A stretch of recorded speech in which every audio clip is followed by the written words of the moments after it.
শালার প্রতি কয়েছিল আমরা দৈরা সেটা দেখেন অবস্থা আরেকটা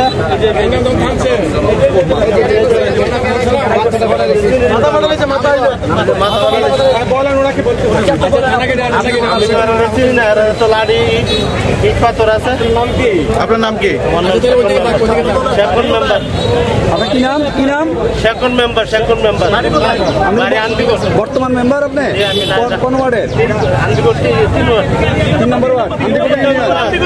3 নং ইউনিয়ন 3 নং ওয়ার্ড।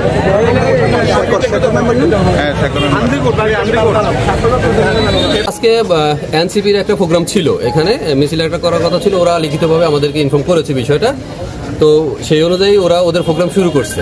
কিন্তু আমরা আমাদের গোপন তথ্য জানতে পারছি বিএনপির একটা প্রোগ্রাম হওয়ার কথা, যদিও তারা আমাদেরকে অফিসিয়ালি সেটা ইনফর্ম করে নাই।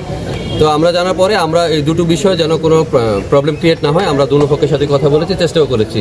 পরবর্তীতে আপনারা সবাই জানেন যে এনসিপি যখন মিছিলটা করে যাওয়া ছিল, মানে তারা চলে যাচ্ছিল, ঠিক এই সময় পিছন দিক থেকে আসলে ঠিক ওইভাবে আমরা আইডেন্টিফাই করতে পারি নাই, কিছু লোকের উস্কানিতে পরে দুই পক্ষের মধ্যে ধাওয়া এবং পাল্টা ধাওয়া হয়।